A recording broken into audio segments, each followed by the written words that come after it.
মনে রাখবেন, ভালো করে মনে রাখবেন। আপনারা মনে করতে পারেন আমাদের হাত আছে, পা আছে, পঞ্চ ইন্দ্রিয় আছে, নাক কান চোখ মুখ আছে, আমরা কথা বলি, দেখতে মানুষের মতো মনে হয়, এই জন্য আমরা মানুষ। রব বলেছেন উলাইকা কাল আনআম, কিছু প্রাণীর হাত আছে, পা আছে, পঞ্চ ইন্দ্রিয় আছে, দেখতে মানুষের মতো মনে হয়। রব বলেছেন উলাইকা কাল আনআম, এরা চতুষ্পদ জন্তুর মতো। বালহুম আদাল, মাঝে মাঝে তার চাইতে আরো খারাপ। রব বুঝাতে চাইলেন হাত পা নাক কান চোখ মুখ থাকলেই মানুষ হয় না। যদি আদর্শ আর চরিত্র ঠিক না থাকে, দিলে যদি তাওহীদ আর রিসালাত না থাকে, দেখতে মানুষ হলেই মানুষ হওয়া যায় না। এই সমাজে অনেক মানুষ আছে যাদেরকে দেখতে মানুষের মতো মনে হয়, কিন্তু তাদের চরিত্র, তাদের কালচার, তাদের ব্যবহার, তাদের আদর্শ এই সমাজের কুকুরের চাইতে আরো খারাপ। নাই? আছে। দেখতে মানুষ, আল্লাহর কাছে কোনো দাম নাই। নমরুদও দেখতে মানুষ, ইব্রাহিমও দেখতে মানুষ, ফেরাউনও দেখতে মানুষ, মুসাও দেখতে মানুষ, আবু জাহালও দেখতে মানুষ, আবু বকরও দেখতে মানুষ। দেখতে মানুষ, কোনো ব্যবধান নাই। পার্থক্য করেছে আদর্শ আর চরিত্রে। আবু বকরের যে আদর্শ আবু জাহেলের নাই, আমাদেরকেও দেখতে মানুষের মতো মনে হয়। যদি আমাদের আদর্শ আর চরিত্র ঠিক না থাকে, আমরাও দেখতে মানুষ আবু জাহালের মতো। কথা কি বুঝতে পেরেছেন? মনোযোগ দিয়ে শুনবেন। আপনারা বলতে পারেন আমরা নামাজ পড়ি, আমরা তো মুমিন বান্দা, আমরা নামাজ পড়ি। মনে রাখবেন, শুধু নামাজ পড়লেই জান্নাতে যাওয়া যায় না। আমার রাসূলের পিছনে অনেকেই সালাত পড়েছে, মাঝে মাঝে ইকামত দিয়েছে, রাসূলের দস্তারখানে খাবার খেয়েছে, রাসূলের মতো দাড়িও রেখেছে, রাসূলের মতো জুব্বাও পরেছে, রাসূলের কপালে চুম্বন করেছে। তার ইন্তেকালের পরে রাসূল পাক নিজের জুব্বা খুলে তার কাফন দিয়েছেন। তার ইন্তেকালের পরে রাসূল নিজে তার জানাজায় শরীক হয়ে ইমামতি করতে চেয়েছেন। আল্লাহ বলেছেন পয়গম্বরে আরবি, আপনার মুসল্লি, আপনার দস্তারখানের সাথী, আপনার জুব্বা নিয়ে কবরে, ইয়া রাসূলুল্লাহ, একটা জুব্বা নয়, 100 জুব্বা দিয়ে তারে কাফন দিতে পারেন। একবার নয়, 1,00,000 বার আপনি তার জানাজার ইমামতি করতে পারেন, কিন্তু আমি রব তাকে জান্নাত দিব না। নাউজুবিল্লাহ বলেন। আপনি কোন ইমামের মুসল্লি? সে রাসূলে পাকের মুসল্লি। রাসূলের পবিত্র জুব্বা নিয়ে কবরে, রাসূলে পাক নিজে তার জানাজায় হাজির। আল্লাহ বলতেছেন লোকটা জান্নাতি না জাহান্নামী? কথা বলেন না কেন? অর্থ হলো এর কারণে জাহান্নামী, তার বাহিরে যে বেশভূষা ছিল, তার বিশ্বাস ভিতরে ছিল না। ভিতরে যে বিশ্বাস লালন করত, তা বাহিরে প্রকাশ করত না। অর্থ হলো ভিতর আর বাহির মিল ছিল না। মুনাফিক আব্দুল্লাহ ইবনে উবাই ইবনে সালুল, ভিতর আর বাহির মিল নাই। রাসূলের মুসল্লি হয়েও জাহান্নামী। আমরাও বাহিরে বাহিরে দেখতে তো আল্লাহর ওলির মতো মনে হয়, আমাদের যদি ভিতর ঠিক না থাকে, আমরাও দেখতে ভালো মানুষ, মুনাফিকের মতো। ভিতর ঠিক না হলে আমরাও জাহান্নামী। আমার ওয়াজ আপনারা বুঝেননি? না বুঝলে আবার বলবেন। শুধু ভালোবাসায় বসছি আমি, তো জুমায় বসলেই তো 15-20 হয়, কিন্তু আমি শুধু ভালোবাসায় বসছি, শুধু কথা বলতেছি মহাব্বতে। কথা বুঝবেন, না বুঝলে দাঁড়িয়ে প্রশ্ন করবেন। এই সমাজ আপনারা নষ্ট করছেন। এই যে সমাজ ব্যবস্থা, কে নষ্ট করছে? কথা কয় না দেখি, সবাই বলেন। আপনারা চিন্তা করতেছেন হুজুরের দাওয়াত দিয়ে আনলাম, আমাদেরকে গালিগালাজ করে কেন? সমাজ নষ্ট করছে কে? এই যে ভাবভঙ্গি ধরে বসে রয়েছেন না, এই যে দেখেন দাড়ি, টুপি, জুব্বা, পাঞ্জাবি, পকেটে তাসবিও থাকতে পারে, কি আল্লাহর ওলির মতো মনে হইতেছে। কিন্তু কতজন পাবলিক রে জিন্দেগিতে ঠকাইছেন, কত মানুষের জায়গা জমি দখল করে খাইছেন, কত শয়তানি না ফরমানি কইরা এখানে ওলিয়া ওলিয়ার মতো বৈশাখ কোনো লাভ নাই। পরিষ্কার? আপনারা মনে করতে পারেন আমিও দাড়ি রেখেছি, আপনারাও দাড়ি রাখছেন। মনে হয় এটা দেখাইয়া দেখাইয়া জান্নাতে চলে যাইব। মনে রাখবেন এই ভাব ধরে লাভ নাই, কারণ আজকালকে তোমার আমার চাইতে বহুত লম্বা দাড়ি আজকালকের বহুত হিন্দু এবং খ্রিস্টানেরাও রাখে, ঠিক কিনা? ভাব তুমিও ধরছো, বাপ হেও ধরছে। আপনি বলবেন মাথায় সুন্দর একটা টুপি দিয়া অথবা ডিজাইন করে একটা পাগড়ি মাথায় দিলেই তো বোধহয় আল্লাহর ওলি হওয়া যায়, ও বোধহয় বড় পীর সাহেব। এই জায়গায় আপনার চিন্তা ভুল, কারণ এই পৃথিবীতে সব থেকে সুন্দর টুপি এবং সব থেকে ডিজাইন করা পাগড়ি যারা মাথায় দেয় তারা অধিকাংশই শিখ। কথা বলেন না কেন? শিখের মাথায় পাগড়ি দেখছেন নি? মোটা পাগড়ি দেয়, ডিজাইন তো তারটার বেশি, ভাব তো হ্যাঁ বেশি ধরছে। ভাব ধরলে কাজ হবে না। আপনি বলবেন হুজুর আমাদের তো তসবি আছে, আমরা হাতে তসবি রাইকা রাইকা পাবলিকরে দেখাইয়া দেখাইয়া পড়ি, মসজিদে বসে বসে তসবি পড়ি, আমাদের তো তসবি আছে ওদের তো নাই। ওই জায়গায় আপনার চিন্তা ভুল, আপনি তো পাবলিকরে দেখাইয়া দেখাইয়া তসবি পড়েন। আর আমাদের দেশে অনেক হিন্দুদের ব্রাহ্মণ ভাই বোন আছে, ব্রাহ্মণ, তারাও তসবি পড়ে সকালবেলা, দেখবেন সকালে হাতে একটা কাপড়ের ব্যাগ নেয়, দেখছেন নি? এর ভিতরে হাত ঢুকায়, ওখানে তসবি পড়ে, দেখছেন নি রাস্তাঘাটে? তো আপনি তো দেখাইয়া পড়েন, হ্যাঁ তো গোপনে পড়ে, ভাব তো হ্যাঁ বেশি ধরছে। তাইলে বোঝা গেল ভাব ভঙ্গি ধরলেই জান্নাতে যাওয়া যাবে না, যদি দিলে আদর্শ আর চরিত্র ঠিক না থাকে। তাহলে আমাদের আলোচনার মূল ফোকাস হচ্ছে আদর্শ আর চরিত্র ঠিক করা, ঠিক কিনা বলেন? খুব মনোযোগ দিয়ে শুনবেন। এই সমাজ কেন বললাম আপনারা নষ্ট করেছেন? দুহাত জোড় করে বলি বাবা, আমি এখানে আসিনি, ইতিপূর্বে কাউকে চিনিও না, গাড়ি থেকে নেমে স্টেজে উঠেছি, কারোর সাথে কথাও বলিনি। সমাজ আপনারা নষ্ট করেছেন, এটা ভালো করে বুঝে শুনেই বলতেছি। এখানে অনেক মুরব্বী বসা, যাদের মুখের দাড়ি সাদা, পকেটে এক হাত লম্বা তসবি আছে, 5 ওয়াক্ত মসজিদে নামাজ পড়েন, হজ করেছেন, উমরাও করেছেন। খবর নিয়ে দেখবেন আপনাদের বৃহত্তর এলাকায় অনেক 5 ওয়াক্ত নামাজি আছে, নামাজ পড়বার পরেও এলাকার সব থেকে বড় সুদের কারবারি, ঠিক কিনা জোরে বলেন? যেই ব্যক্তি নামাজ পড়ে সুদের কারবার করে, কোরআন বলছে সে আল্লাহ এবং তার রাসূলের বিরুদ্ধে যুদ্ধের মতো অপরাধ করে। যে সুদের কারবার করে, হাদিস বলছে সে তার মায়ের সাথে জেনার মতো অপরাধ করে। যে মায়ের সাথে জেনার মতো অপরাধ করে যায়, যে আল্লাহ এবং তার রাসূলের বিরুদ্ধে যুদ্ধের মতো অপরাধ করে যায়, সে সমাজের যেই ব্যক্তি হোক না কেন, সমাজে মুসলমান পরিচয় দিয়া বসবাস করবার ন্যূনতম অধিকার নাই, ঠিক কিনা জোরে বলেন? এখানে কেউ আসেননি সুদের কারবার করে? নাই? থাকলে একটু হাত দেখান না যে আমি কামলা। নাই? সব অলিয়া উলিয়া, কি ভালো মানুষ, ভাব ধরে কাজ হবে না। এই সমাজ আমি আর আপনি নষ্ট করেছি।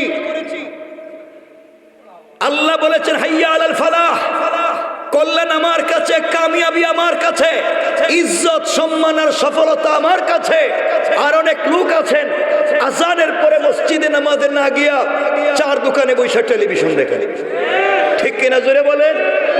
আর বদনাম, গীবত, শিকায়ত, সমালোচনা, চুগলখুরি, 4 দোকানে বসে মুরব্বী বদনাম করতেছে, কার বউ কার সাথে বাইগা গেল, কার ছেলে কার মেয়েরে নিয়ে গেছে গা, এই নিয়ে মুরব্বীর 4 দোকানে টেনশনের শেষ নাই। কথা বলেন না কেন? আপনার এই দায়িত্ব দিছে কেডা? আপনি যে জাহান্নামে চলে যাচ্ছেন এই খবর নাই, 4 দোকানের খবর কেড়ে আপনার কাছে? সমাজ আপনি আর আমি নষ্ট করেছি বাবা, কান খাড়া করে শুনেন। আপনারা নিয়ত করেন জিন্দেগিতে আমারে দাওয়াত দিবেন না, আর আমিও নিয়ত করলাম জিন্দেগিতে আইতাম না। এখন কথা শুনেন, তাহলে তো কারোর সাথে কোনো ভেজাল নাই, শুনে ফেলান। সমাজ আপনারা নষ্ট করেছেন। অনেক লোক আছে এই সমাজে আওয়াবিন পড়ে, ইশরাক পড়ে, তাহাজ্জুদের নামাজ পড়ে, 5 ওয়াক্ত নামাজ জামাতে পড়ে, ফজরের নামাজ জামাতে পড়ে, সকালবেলা রুটিন মতো কোরআন শরীফ পড়ে, তসবিহ পড়ে, সব পড়ে সেইরা কুদাল একটা কান্দে নেয়। আর আল্লাহর নামের জিকির কইরা কইরা জমিতে যায়, আর আল্লাহর নামের জিকির কইরা আরেকজনের আইল কাইটটা ঢুকাইয়া দেয়। কথা বলেন আছে না নাই? বলেন আছে না নাই? তসবিও পড়ছে আইল কাটে, শয়তান আল্লাহ রাজি আল্লাহ আমার শয়তান বানাইছিল কে রে, এ তো তসবি পড়ে আইল কাটতেছে। এই কামটা তো আমিও করি না। এগুলোই সমাজে নাই, না বলেন নাই? সমাজ নষ্ট করছে কে? ভাব ধরছেন কে রে? ওলিয়া ওলিয়ার মতো ভাব ধরছেন কে রে? আপনারা তো শয়তান চিনলেন না, আপনারা তো শয়তান মারার জন্য মক্কায় যান। আল্লাহ তো আপনাদেরকে পয়সা দিছে, শয়তান মারার জন্য মক্কায় যান। 8 লাখ 10 লাখ খরচ করে হজে গিয়া জামারাতে শয়তানরে কঙ্কর মারে, শয়তানরে পাথর মারে। যারা হজে গেছেন পাথর মারা লাগেনি। আপনি যেই শয়তানরে 10 লাখ খরচ করে মক্কায় পাথর মারতে গেছেন, আপনারা সত্য কথা বলেন তো, এই শয়তান জিন্দেগিতে বৈরাগী বাজারে বিয়ানি বাজারে আইসা সুদের কারবার করছে? কথা বলেন করছে? সার দোকানে বসে বদনাম করছে, কুদাল দিয়া কারো আইল কাটছে, এরপরও 10 লাখ খরচ করে পাথর মারতে গেছেন এই শয়তান রে, অথচ শয়তান বসে রয়েছে এলাকায়। কই শয়তান? কই? সবাই বলতে হইব শয়তান কই? পাথর মারতে গেছেন কই? পাথর মারবেন কই? এলাকায়। মারবেন কই? শয়তান এলাকায় পাথর মারবেন এলাকায়, মক্কায় কেড়ে। সমাজ নষ্ট করেছেন আপনি আর আমি।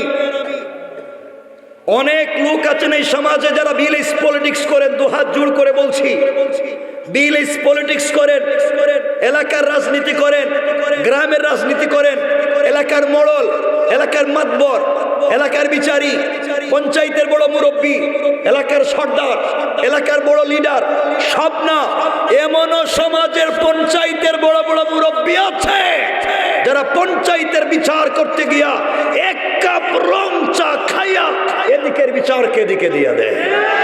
ঠিক কিনা জুড়ে বলেন? না এগুলা হাতে 500 টাকা দৌড়াইয়া দিলে ডাইনের বিচারে বাম বানাইয়া দেয়, আছে না নাই? এমনও মুরব্বী আছে পঞ্চায়েতের একটা ভেজাল 1 ডেটে 1 তারিখে শেষ করা যায়, মুরব্বী ডেট দে 5টা, প্রত্যেক ডেটে 500। কথা কোন না কেরে? এগুলা সমাজে নাই। তো শয়তান মক্কায় না এলাকায়? মক্কায় না এলাকায়? পাথর কই মারবেন? হজে দেখলাম এক হাজি সাহেব গত হজে গিয়া জামারাতে কঙ্কর মারতেছে, পাথর মারতে মারতে বুঝোর আগ উঠে গেছে গা, জুতা খুললে মারতেছে। শয়তান 10 লাখ খরচ করে মক্কায় আইছি, পুরো এলাকায় বেজাল লাগাই রাখছস, জুতা খুললে মারতেছে।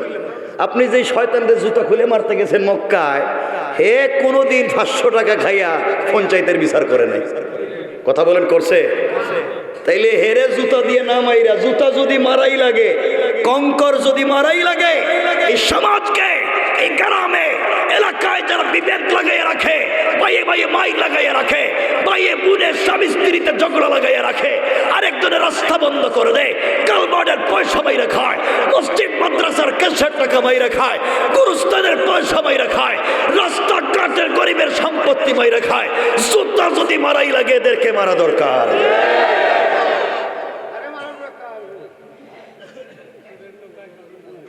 খারাপ পাইতেছেন বোধহয় আমার, আমি কিন্তু খারাপের কথা কইনি। অসুবিধা হইতেছে? একটু হাত তুলে দেখান না কার কার অসুবিধা হইতেছে। আরে অসুবিধা হইতেছে জিগেছি তো,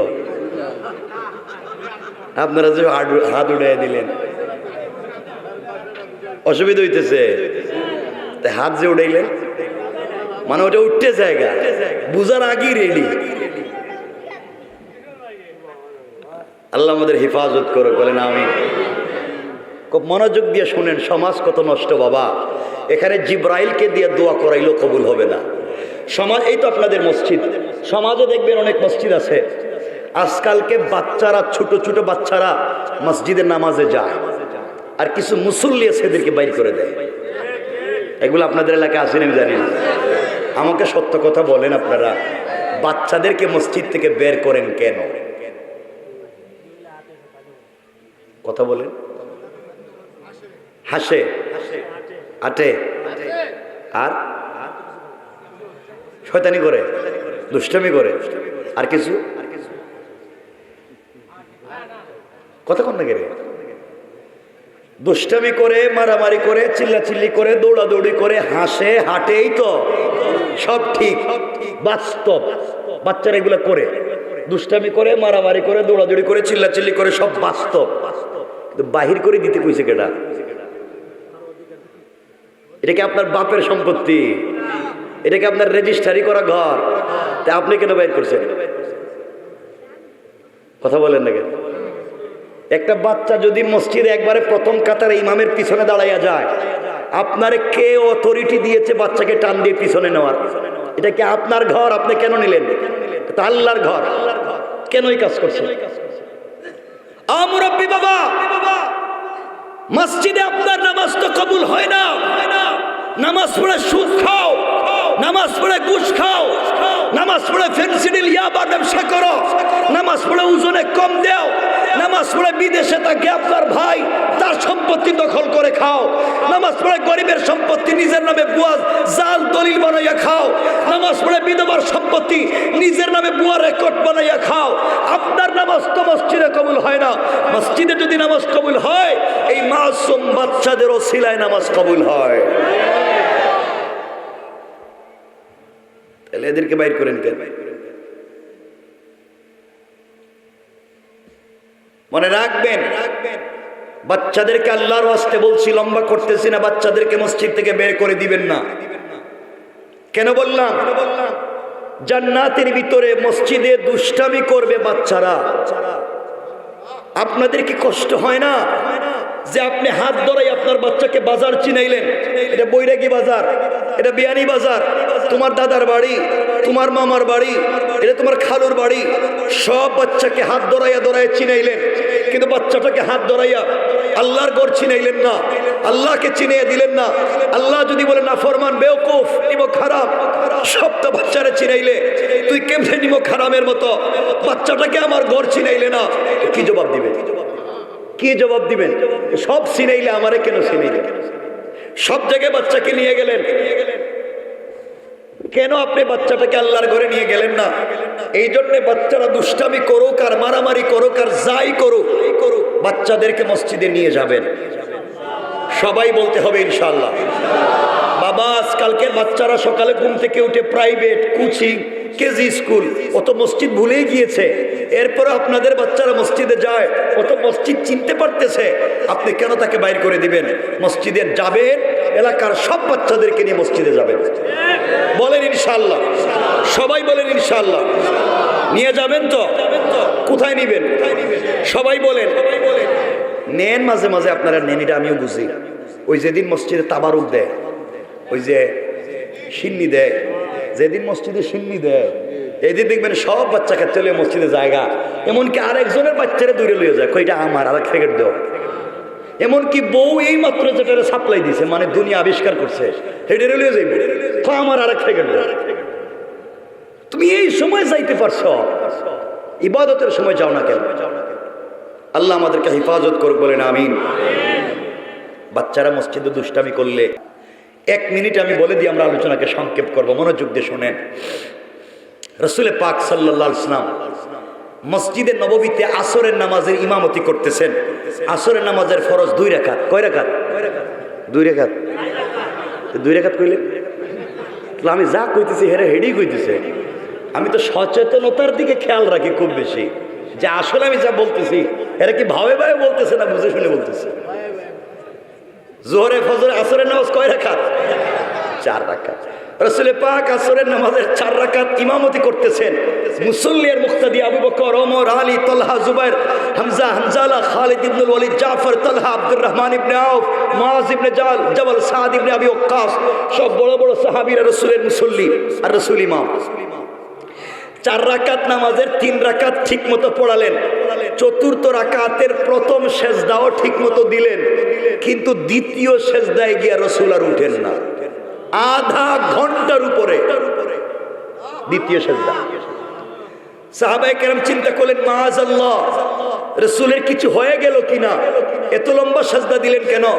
দীর্ঘক্ষণ পরে মাথা উঠালেন। সাহাবায়ে কেরাম বলছেন, ইয়া রাসূলুল্লাহ, এত লম্বা সেজদা দিলেন কেন?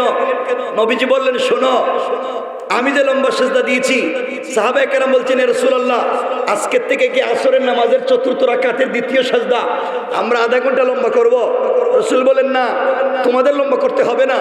আমি যখন নামাজের সেজদায়, তখন আমার নাতি হাসান ও আমার পিঠে উঠে দুই পা দুই দিকে ছেড়ে দিয়া আমার লম্বা চুলের মুষ্টি ধরে আমি নামাজের সেজদায়, আর সে আমার পিঠে ঘোড়া দৌড়ায়।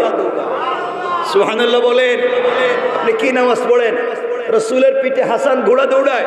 নবীজি চিন্তা করলেন, এখন যদি আমি তাসবিহ শেষ করে উঠে যাই, হাসান যদি পিঠ থেকে পড়ে যায়, ভয় পেয়ে যদি মসজিদ থেকে চলে যায়, আল্লাহ যদি আমারে বলেন, ও রাহমাতাল লিল আলামিন, আপনারা তো কলিজার টুকরা রহমত, আলমের রহমত বানিয়েছিলাম, আপনাকে হাবিবুল্লাহ বানিয়েছিলাম, একটা বাচ্চা পিঠে উঠছে, 10-15 মিনিট সহ্য হইল না, বাচ্চাটাকে নামাইয়া দিলেন। ঘর তো আমার ছিল, দুষ্টামি করলে আমার ঘরে করছে, আপনি কেন বাচ্চাটাকে নামাইয়া দিলেন? এটা কেন করলেন? আল্লাহ যদি আমাকে বলেন, তাহলে আমি কি জবাব দিব? আল্লাহ যদি বলেন, আমার জমিনের পিঠে কোটি কোটি বান্দা প্রতিদিন নাফরমানি করে, আমার বিরুদ্ধে স্লোগান দেয়, একটারেও জমিন থেকে বাইর করে দিলাম না, সবগুলার থাকবার পারমিশন দিলাম, আর তোমার পিঠে একটা বাচ্চা 10-15 মিনিট খেলাধুলা করছে, তাও সহ্য করতে পারলা না। আল্লাহ যদি আমার জিজ্ঞাসা করে, আমি রাসূল জবাব দিতে পারবো না। এই জন্য চিন্তা করলাম, নাতি খেলাধুলা করুক, ও যখন পিঠ থেকে নামবে আমি তখন আল্লাহর কাছে মাফ চেয়ে নিব। কিন্তু সাহাবীরা, আমি যখন সালাম ফিরালাম, জিবরিল আমিন হাজির হয়ে আমাকে সালাম দিয়ে বলছেন, ইয়া রাসূলুল্লাহ, আল্লাহর পক্ষ থেকে সালাম গ্রহণ করুন। আপনি নামাজের সেজদায় আল্লাহ তাআলা এই দৃশ্য দেখে দেখে আপনার পিঠে হাসান খেলাধুলা করে, আল্লাহর রহমতের ফেরেশতা এবং আল্লাহ এই দৃশ্য দেখে দেখে মুস্কি মুস্কি হাসে। কেমন ছিল রাসূলের নামাজ, আর কেমন হয়ে গেছি আমরা। এই জন্য বাবা, বুঝে দিনকে মানো, বুঝে দিন মানো, কাউকে দূরে ঠেলে দিও না। বাচ্চা একটা মসজিদে নামাজে গেছে, এক যুবক ওযু ঠিক মতো করতে পারে নাই, প্যান্ট ঠিক মতো পড়তে পারে নাই, টাকনু বুঝে না, হাঁটু বুঝে না, কিছুই বুঝে না, মাসাও করতে পারে নাই।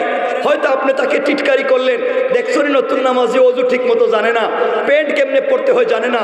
এগুলা করবেন না, তাকে কাছে আসতে দাও, তাকে আসতে দাও, আগে আসুক। হয়তো এমন একদিন আসবে তোমার আমার চাইতে বেশি আল্লাহওয়ালা হয়ে যাবে। আল্লাহ আমাদেরকে কবুল করে বলেন আমি।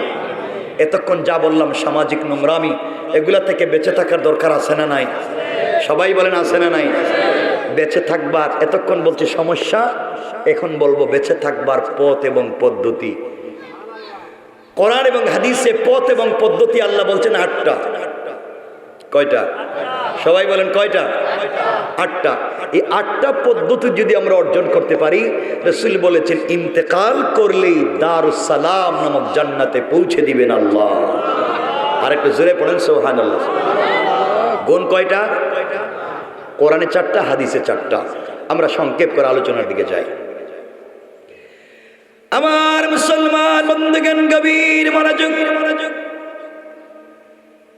আল্লাহ রাব্বুল ইজ্জত ওয়াল জালাল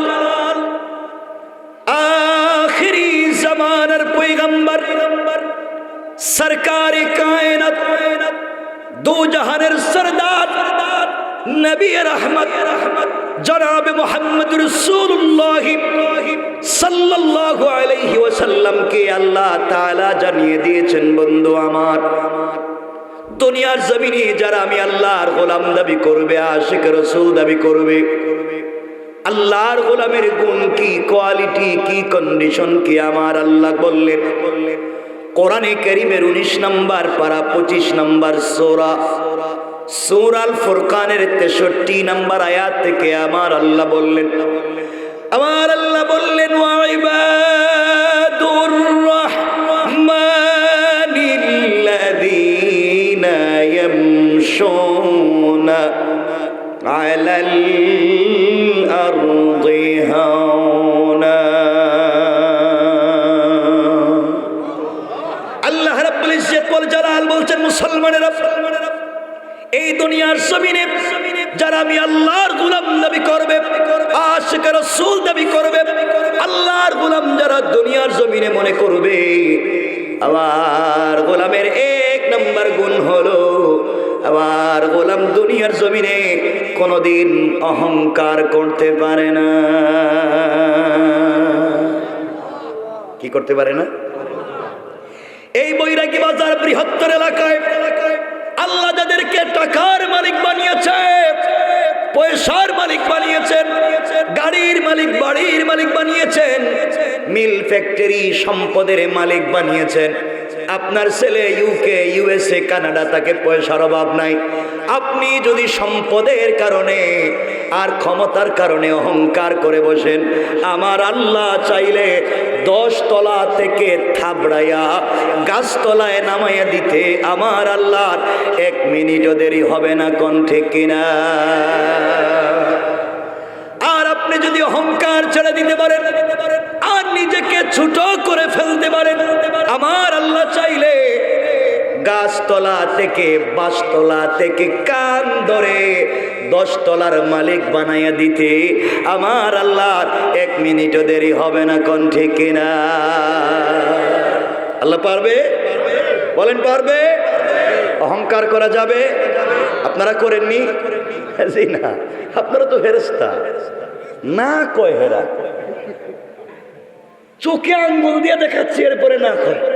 দেখবেন এলাকায় বেচারা গরিব ছিল, এলাকার নতুন পয়সাওয়ালা, এলাকার নতুন ধনী, দেখবেন নতুন পয়সার গরমে এখন এলাকার সাধারণ পাবলিক রে ঠিক মতো চিনেও না। আছে না নাই? অহংকার করবেন না। আজ থেকে 50 বছর আগে এই এলাকায় অনেকের ঘরে ছিল লাখ লাখ টাকা, মানে লাখপতি। আজ তার ছেলে মেয়েরা মানুষের বাড়িতে কাজ করে খায়। আর আজ থেকে 50 বছর আগে এই এলাকার অনেকের ঘর ছিল ঝুপড়ি ঘর, বৃষ্টি দিলে টিন লাগাবার পয়সা ছিল না। আজ তার ছেলে মেয়ের ঘরে আল্লাহ লাখ লাখ টাকা, কোটি কোটি টাকার মালিক বানাইছে। ঠিক কিনা? জোরে বলেন। কে করেন? অহংকার করা যাবে? বলেন যাবে? আমরা যদি এখন আলোচনা শুরু করি, অহংকার করলে ক্ষতি কি, অহংকার ছেড়ে দিলে লাভ কি, আমাদের সময় কমপক্ষে লাগবে 3 ঘন্টা। এখানেই পয়গম্বর সুলাইমান ইসলামের জিন্দেগির ঘটনাকে আল্লাহ নিয়ে এসেছেন। লম্বা আলোচনার দিকে চলে যাব, কারণ সুলাইমান যখন পয়গম্বরের ঘরের পয়গম্বর, দাউদের ছেলে, পুরা দুনিয়ার বাদশাহ। আল্লাহ পৃথিবীতে 2 জন মুসলমানকে পৃথিবীর বাদশাহী দিয়েছেন, এর মধ্যে একজন সুলাইমান, পুরা দুনিয়ার বাদশাহ। বাতাস তার কথা শুনে, জিন্নাত তার কথা শুনে। এই সুলাইমান যখন বিয়ের বয়সে পৌঁছলেন, সুলাইমান বলেন বিয়ে করতে চাই। পৃথিবীতে খবর রটে গেল সুলাইমান বিয়ে করতে চায়। পুরা দুনিয়ার মানুষ তার কাছে বিয়ের প্রস্তাব দিতে লাগলো। ওই সময় এক জেলের মেয়ে, কার মেয়ে? জেলের মেয়ে। জেলে মানে যে টাক চালায়। কি চালায়? টাক চালায়, হ্যাঁ, মাছ ধরে। দেখবেন সচেতনতা আমি খেয়াল রাখবো। জেলে মানে কি করে? মাছ ধরে। এক জেলের মেয়ে, 3 বেলা 1 বেলা খাবার নাই, থাকবার ঘর নাই। জেলের মেয়েও সুলাইমানের কাছে বিয়ের প্রস্তাব দিয়ে বলছে, সুলাইমান আমার তো ঘর নাই, থাকবার জায়গা নাই, বাপ মাছ ধরে বিক্রি করে, গরিব মানুষ, আমি আপনাকে বিয়ের প্রস্তাব দিলাম, খুব দিল মন ভালোবেসে আপনাকে ভালোবাসবো।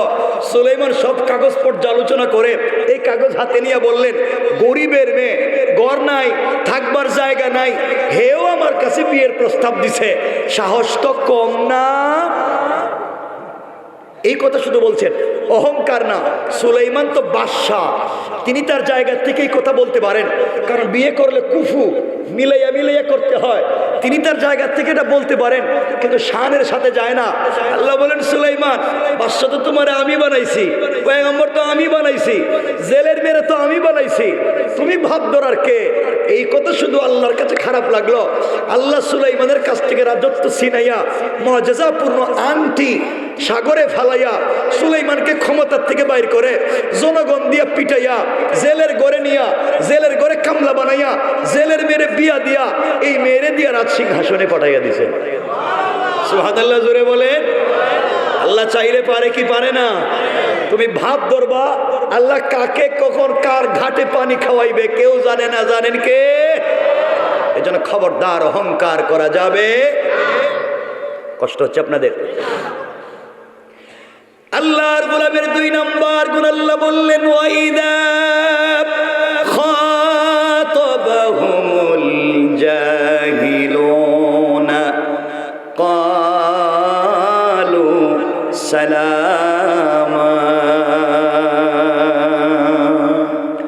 আল্লাহ বললেন, মুসলমানেরা, এই দুনিয়ার জমিনে যারা আমি আল্লাহর গোলাম দাবি করবে, আশিক রাসূল দাবি করবে, আল্লাহর গোলাম যারা দুনিয়ার জমিনে মনে করবে, আল্লাহর গোলামের 2 নম্বর গুণ হলো, আমার গোলামকে কেউ গালি দিলে গালির জবাব দিবে না, আঘাত করলে আঘাতের জবাব দিবে না, গীবত শিকায়ত সমালোচনা করলে জবাব দিবে না, বরং দুনিয়ার জমিনে যারা আমি আল্লাহর গোলামকে গালি দেয়, আল্লাহর গোলাম যখন গালির জবাবে গালি না দিয়া ওই ব্যক্তির জন্যে দোয়া করে যায়, আল্লাহ বলেন আমার গোলামের 2 নম্বর গুণ হলো গালির জবাবে গালি না দেয়া ওই ব্যক্তির জন্য শান্তি আর সালামতের দোয়া করে যায়। পড়েন সুবহানাল্লাহ।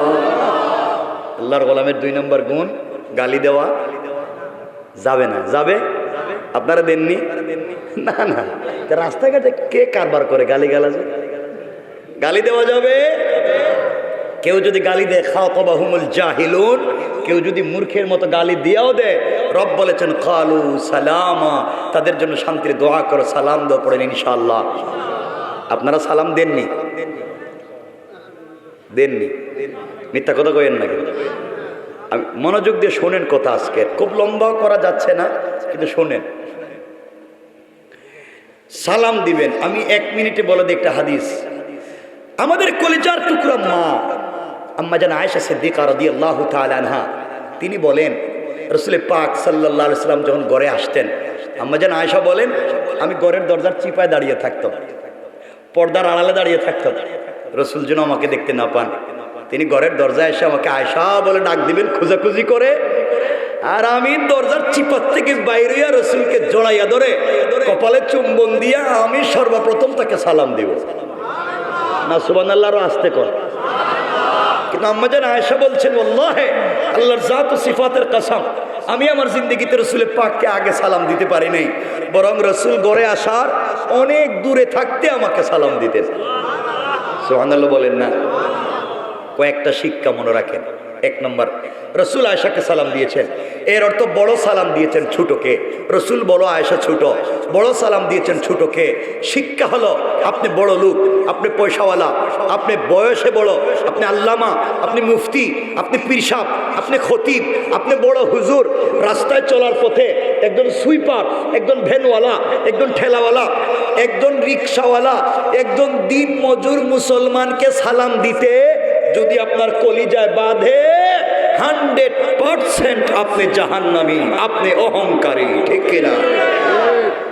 কেন আপনি সালাম দেন না?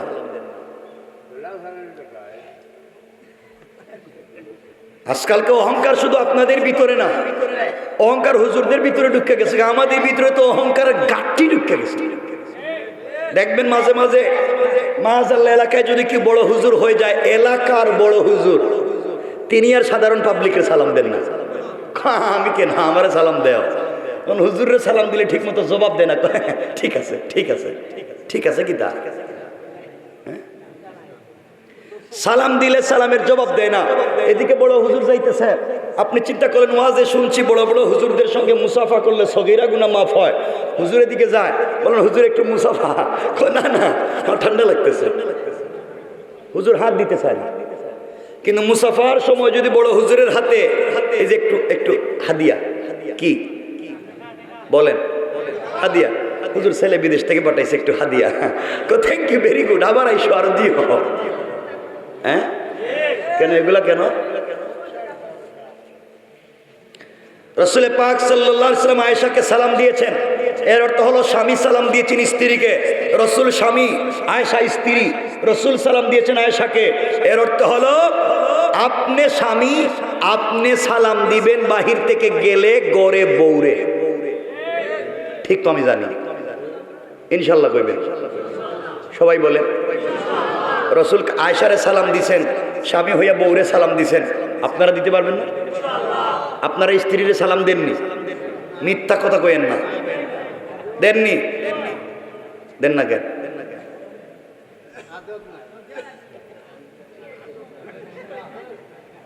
কিদা তুমি হাত তুলছো কেন? তুমি বিয়ে করছো, হাত তুললা যে?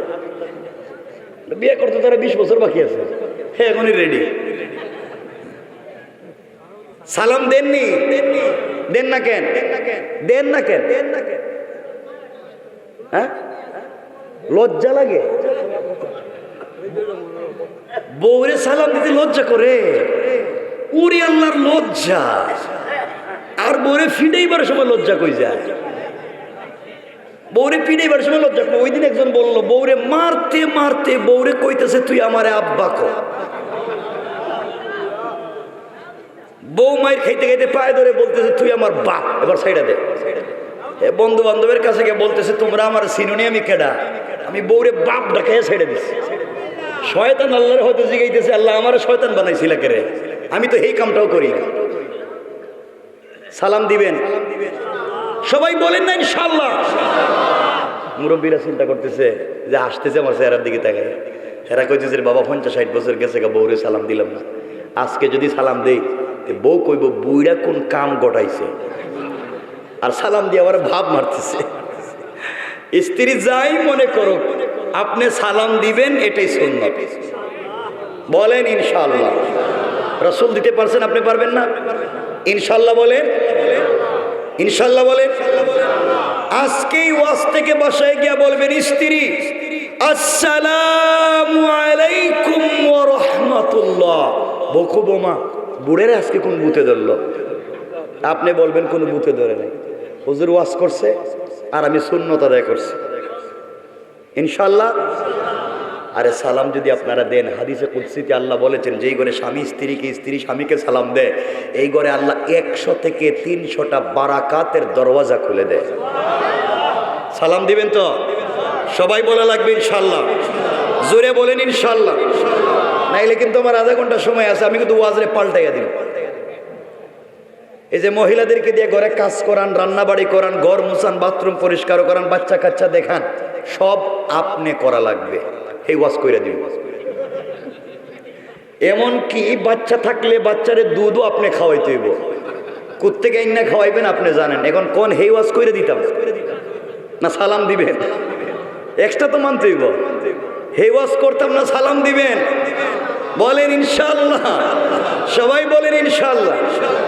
আজকে বাসায় যান, মহিলারা হয়তো শুনতে পারে ওয়াজ করতে গিয়ে, দরজা লাগাই রেখে দিব সালাম না দিলে। সালাম দিবেন তো?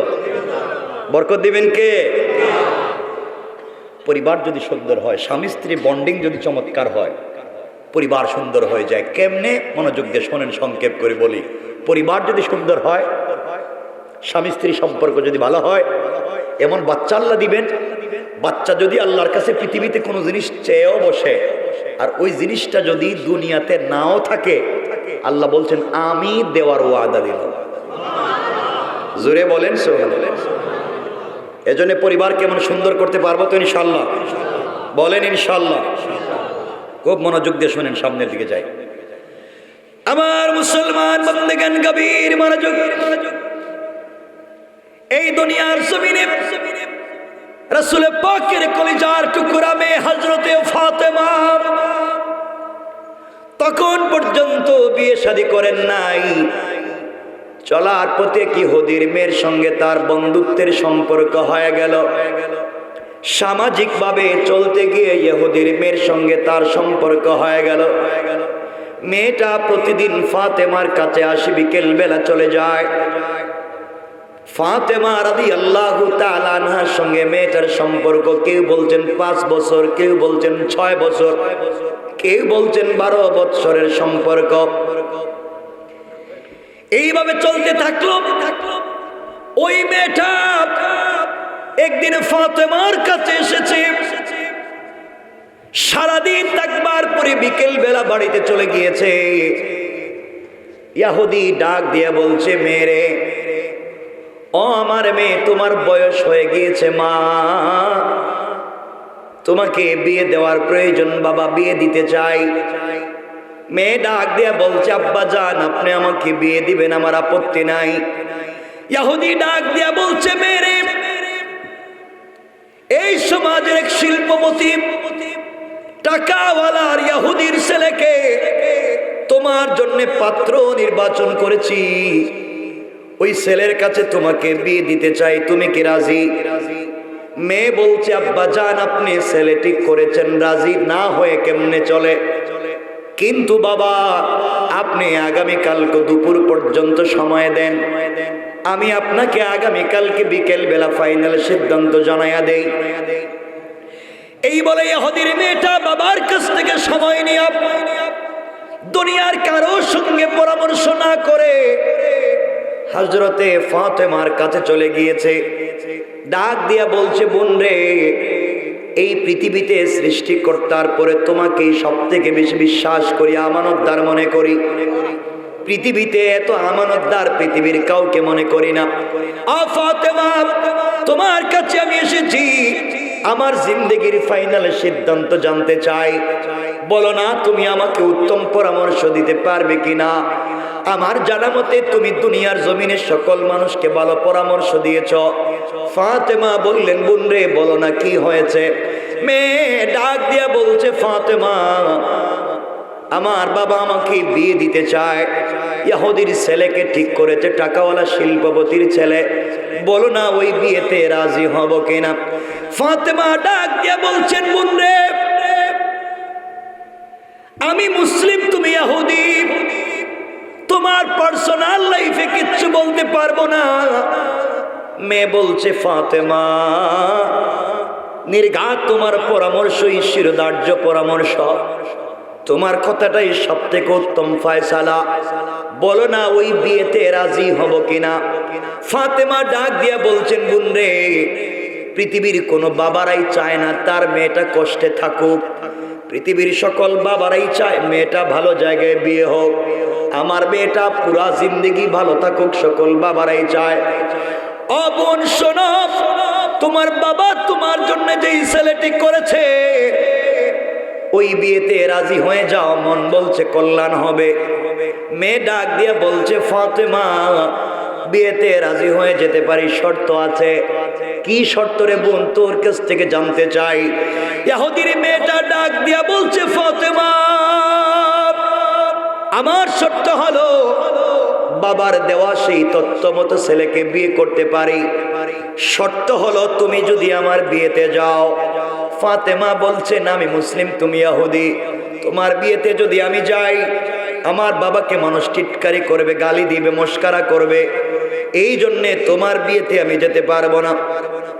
আদর্শ কারণ বন্ধু নির্বাচন করতে যদি আপনি ভুল করেন পুরা জিন্দগি ভুক্তভোগী হবেন। আমার বন্ধুগণ, মেয়েটা বলছে, ফাতেমা এই পৃথিবীতে একমাত্র তোমাকেই জন্য বললাম আমার বিয়েতে যাইবা। তুমি যদি আবার বিয়েতে যাও আমার পাশে বসে আমাকে আশীর্বাদ করে দেও, আমাকে দোয়া করে দাও। এই পৃথিবীর সব থেকে শ্রেষ্ঠ মেয়ে হলা তুমি। আমার দেখা মতে তোমার মতো ভদ্র আমানতদার মেয়ে নাই। তুমি আমার বিয়েতে গেলে কল্যাণ হয়ে যাবে, এই জন্য চাইলাম। ফাতেমা বললেন, যেতে পারবো না। মেয়েটা বলছে, ফাতেমা আমিও কথা দিলাম এই পৃথিবীতে যতদিন বেঁচে থাকবো তোমাকে ছাড়া কোনো ছেলেকে বিয়ে করব না। তুমি যদি আমার বিয়েতে যাও এই মাত্র কেবলমাত্র বিয়ে করতে রাজি, তুমি না গেলে আমি কোন ছেলেকে বিয়ে করব না। ফাতেমা আবেগী হয়ে গেলেন। এক পর্যায়ে ডাক দিয়া বলছেন, বোন রে ইনশাআল্লাহ কথা দিলাম তোমার বিয়েতে যাব। মেয়েটা খুশি হয়ে বাবার কাছে চলে গিয়েছে। লম্বা ইতিহাস শুধু সংক্ষেপ করে করে বলে দেই। বাবার কাছে গিয়ে বলছে, আব্বা জান আপনি আমার জন্য যেই ছেলে ঠিক করেছেন বাবা, ওই বিয়েতে আমি রাজি। ইহুদি খুশি হয়ে গিয়েছে, মানুষকে ইনভাইট করতে শুরু করেছে, দাওয়াত করতে শুরু করেছে। মেয়ে ডাক দিয়া বলছে, আব্বা জান আমি যে বিয়েতে রাজি হয়েছি আমার একটা শর্ত আছে। ইহুদি বলছে, মারে তোমার শর্ত কি? ও বাবা আমার শর্ত হলো আমার বিয়েতে মুহাম্মদ ইবনে আব্দুল্লাহর মেয়ে ফাতেমাকে ইনভাইট করেছি, দাওয়াত করেছি, ওই মেয়েটা আমার বিয়েতে আসবে। এই কথা শুনে ইহুদির যেন পায়ের রক্ত মাথায় উঠে গিয়েছে, আসমান ভেঙ্গে মাথায় পড়েছে। কি বলতে যায়? মুহাম্মদ আমার জাত শত্রু, আমার রক্তের সাথে যার বেঈমানি, আমার ধর্মের বিরুদ্ধে যেই মুহাম্মদ চলে গিয়েছে, মুহাম্মদের মেয়েকে আমার বাড়িতে আসতে দেওয়া যায় না। প্রয়োজন বোধে তোমাকে মেরেই ফেলবো, প্রয়োজন বোধে জিন্দেগিতে তোমাকে বিয়েই দিব না, এরপরে মুহাম্মদের মেয়েকে আমার বাড়িতে আসতে দিব না। কত বড় শয়তানি আর জুলুম! মেয়ে ডাক দিয়া বলছে, আব্বাজান, এই পৃথিবীতে কোনোদিন আপনার সামনে দাঁড়ায়া আপনার সামনে কোনোদিন কথা বলি নাই, আজ যেহেতু আপনি কঠিন করে বলে ফেলেছেন, আমি মেয়েও আপনার চোখের সামনে দাঁড়িয়ে গেলাম। জিন্দেগিতে বাবার সামনে দাঁড়িয়ে কোনো কথা বলি নাই, আজ আপনাকে জানাইয়া দিলাম বাবা, মুহাম্মদের মেয়ে ফাতেমাকে আমার বাড়িতে আসতে যদি আপনি বাধা দেন, আমি মরে যেতে পারি, পৃথিবী ধ্বংস হয়ে যেতে পারে, ফাতেমা ছাড়া আমি কোনো ছেলেকে বিয়ে করতে রাজি না। আল্লাহু আকবার! ইহুদি চিন্তায় পড়ে গিয়েছে, একমাত্র আমার একটা মাত্র মেয়ে, ওই মেয়ে যদি এই মুহূর্তে বিয়ে না করে লোক লজ্জায় কার কাছে যাব? আমার কোনো সন্তান নাই, টাকার অভাব নাই, মেয়েটাকে কেমনে বিয়ে দেই? ফাতেমা ছাড়া তো বিয়েতে রাজি না। আমার বন্ধুগণ, এই জালেম ইহুদি ষড়যন্ত্র শুরু করলো, শয়তানি করে ডাক দিয়ে বলেছে, মেরে তুমি একমাত্র আমার কলিজার টুকরা সন্তান, বাপ তোমাকে বিয়ে দিতে চাই, ফাতেমা ছাড়া তুমি বিয়ে করবা না, আমিও রাজি, তুমি তোমার বান্ধবী ফাতেমাকে ইনভাইট করা আপত্তি নাই। কৌশল করে ইহুদি ডাক দিয়া বলছে, ও মেয়ে, ফাতেমা যদি আমার বাড়িতে আসতে হয়, তোমার বিয়েতে যারা আসবে সব ইহুদি খ্রিস্টানের ছেলে মেয়ে, কোটি টাকার মালিক, দামি দামি কাপড় পরে আসবে, দামি দামি অর্নামেন্টস জুয়েলারি পরে আসবে, দামি দামি গিফট নিয়ে আসবে। মুহাম্মদ 3 বেলা 1 বেলা খাবার পায় না, থাকবার ঘর নাই, খাবারের পয়সা নাই, তার মেয়ে যদি আমার বাড়িতে আসে, দামি কোনো কাপড় নিয়ে আসতে পারবে না, ছেঁড়া পুরাতন কাপড় পরে চলে আসবে, আমি সোসাইটিতে মুখ দেখাতে পারবো না, সমাজে আমার ইজ্জত থাকবে না। মুহাম্মদের মেয়ে তোমার বিয়েতে আমার বাড়িতে যদি আসতে হয়, সোসাইটি মেনটেন করে আসতে হবে, সামাজিকতা মেনটেন করে আসতে হবে, সেও আমার বাড়িতে আসতে গেলে একটা নতুন পোশাক পরে আসতে হবে, জামা কাপড় পরে আসতে হবে। ইহুদির চিন্তা হলো, ফাতেমা নতুন পোশাকও পাবে না, আসতেও, কথা বলেন, ইহুদির মেয়েটা ফাতেমার কাছে চলে গিয়েছে, ডাক দিয়া বলেছে, বোন রে, তুমি আমার বাড়িতে যাও, আমার বাপ চায় না, আমার বাবা তোমাকে গালি দেয়, তোমার বাবাকে গালি দেয়, তোমাদের ধর্মকে গালি দেয়, বাবা কোনোভাবেই চায় না তুমি আমার বিয়েতে যাও। ও ফাতেমা একটা শর্ত দিয়েছে, বাবা যদি তুমি আমার বিয়েতে একটা নতুন পোশাক পরে যাও, নতুন পোশাক, তাইলেই যেতে পারবা। ফাতেমা চোখের পানি ছেড়ে দিয়েছেন, ডাক দিয়া বলেছেন, বোন রে, এমন এক বাবার ঘরে জন্ম নিয়েছি,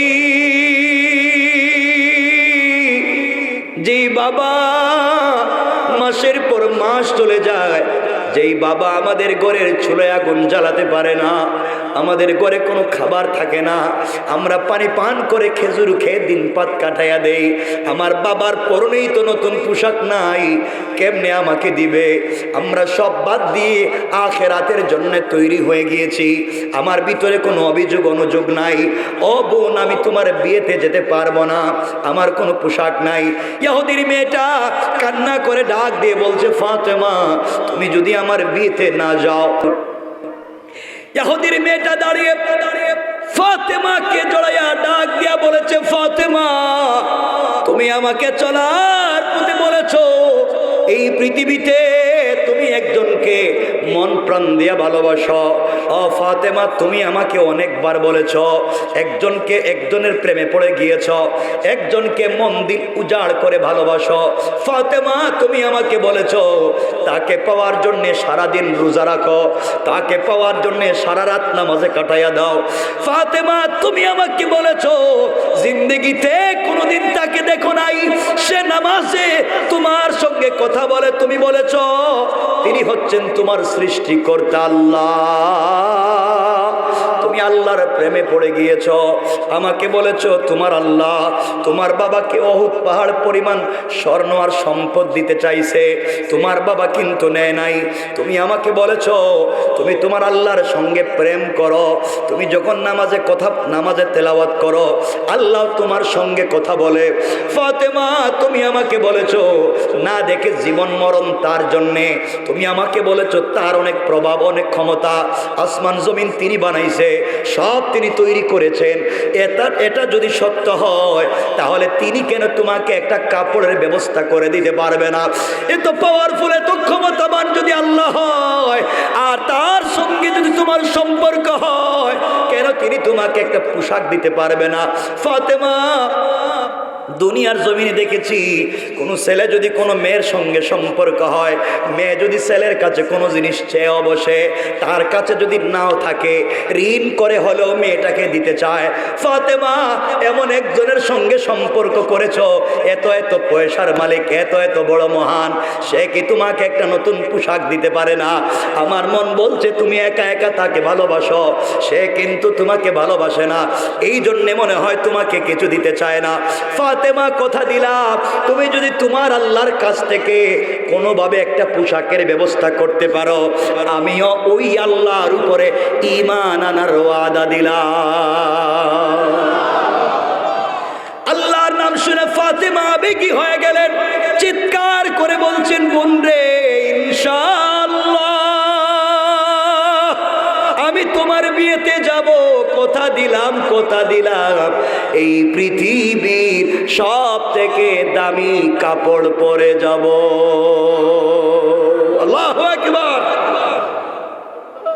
মেয়েটা লম্বা করতেছি না তো, খালি শুধু সংক্ষেপ করতেছি সংক্ষেপ। মেয়েটা বাবার কাছে গিয়ে বলছে আব্বাজান ফাতেমা কিন্তু বিয়েতে আসবে, নতুন পোশাক পরে আসবে। ইহুদি মনে মনে কয় খাবার নাই হে নাকি পোশাক পরে আসবে। আমার বন্ধুগণ ধরেন আগামীকালকে বিয়ে, অথচ বিয়ে 40 দিন পরে, 1 মাস 10 দিন পরে, ধরেন আগামীকালকে বিয়ে, মানে মধ্যখানের অনেকগুলা ঘটনা রাখা দিলাম বাতিল। 1 মাস 40 দিনে অনেক ঘটনা ঘটেছে, অনেক কিছু হয়েছে, সব বাতিল। ডাইরেক্ট বিয়া আগামীকাল। কোন দিন? আগামীকালকে বিয়া। মেয়েটা সন্ধ্যার সময় ফাতেমার কাছে এসে বলছে বোন কালকে তো আমার বিয়ে, কাপড় পাইছ? ফাতেমা বলছেন বোন ভুলে গেছি, কালকে যে তোর বিয়ে আমার তো মনেই নাই, আমি পোশাক কোথায় পাবো? মেয়েটা বলছে তাইলে কি আমার বিয়ে হবে না? ফাতেমা বললেন বোন শোন, আমি অনেক বাবার ঘরে জন্ম নিয়েছি আর এমন একজনকে ভালোবেসেছি, তিনি তো সব কিছুর মালিক, এমন একজনকে ভালোবাসি তিনি 1 মিনিটে চাইলে আসমানকে জমিন বানাতে পারেন, জমিনকে আসমান বানাতে পারেন, আরশকে দুনিয়াতে ভেঙে ফেলে দিতে পারেন, দুনিয়াকে আরশে উঠাই দিতে পারেন, জমিনকে আসমানে উঠাই দিতে পারেন, সাগরকে নগরকে সাগর বানাতে পারেন। আমার বিশ্বাস এখনো তো 1 রাত্র বাকি আছে, আমার আল্লাহ চাইলে 1 রাত্রের ভিতরে কাপড়ের ব্যবস্থা করে দিতে পারে। সুবহানাল্লাহ, জোরে পড়েন না। আমার বন্ধুগণ মেয়েটা চলে গেছে, ফাতেমা গভীর রাত্রে মুসল্লা বিছাইয়া চিৎকার করে আল্লাহর কাছে কাঁদতেছে। হযরতে ফাতেমা সিজদায় গিয়ে আল্লাহকে ডাক দিয়ে বলেছে আল্লাহ এই পৃথিবীতে তুমি ছাড়া আমি কাউকে ভালোবাসি নাই, একমাত্র কেবলমাত্র তোমার প্রেমে পড়ে গিয়েছি, তোমার জন্য জীবন মরণ উৎসর্গ করেছি। আল্লাহ এই পৃথিবীতে ফাতেমা তোমার কাছে কিছু চায় নাই, ভাঙ্গা করে খেয়ে না খেয়ে তোমার ইবাদত করে একমাত্র মৃত্যুর উপরে তোমাকে পেতে চায়। আয় আল্লাহ তাআলা এই পর্যন্ত তোমার কাছে ফাতেমা জিন্দেগিতে কোনো জিনিসের আবদার করে নাই, আজ আমি একটা জিনিসের আবদার করব, সত্যিকার অর্থে জানতে চাইব আমি তোমাকে ভালোবাসি না তুমিও আমাকে ভালোবাসো। আয় আল্লাহ তাআলা এমন একটা জিনিসের আবদার করলাম, আমার সৌন্দর্য বাড়াবার জন্যে না, আমার চাহিদা পুরাবার জন্যে না, আমাকে আকর্ষণীয় দেখাবার জন্যে না, আল্লাহ তোমার কাছে একটা জিনিসের আবদার করলাম, আমার বাবা দ্বীনের দাওয়াত নিয়ে মানুষের ঘরে ঘরে যায়, আমি মেয়ে মানুষ হওয়ার কারণে যেতে পারি না। আল্লাহ, আজকে তোমার কাছে একটা কাপড়ের আবদার করলাম, একটা কাপড়ের ব্যবস্থা তুমি কোনো জায়গা থেকে করে দাও। আমি ইহুদির মেয়ের বিয়ে বাড়িতে যেতে চাই, ওয়াদা দিছি আল্লাহ, আল্লাহ ওয়াদা দিয়েছি বিয়ে বাড়িতে যাব, তুমি আমাকে একটা কাপড়ের ব্যবস্থা করে দাও। ওই কাপড় পরে ইহুদির মেয়ের বিয়ে বাড়িতে যেতে চাই, আমার সৌন্দর্য বাড়িয়ে নয়, বরং দ্বীনের দাওয়াত যেন হয়ে যায়। আমি যখন তোমার দেওয়া কাপড় পরে ইহুদির মেয়ে বিয়ে বাড়িতে যাব, ওই বাড়িতে যত মহিলারা জমা হবে, সকল মহিলারা যেন আমার কাপড়ের দিকে তাকাইয়া কালিমা পড়ে মুসলমান হয়ে যায়।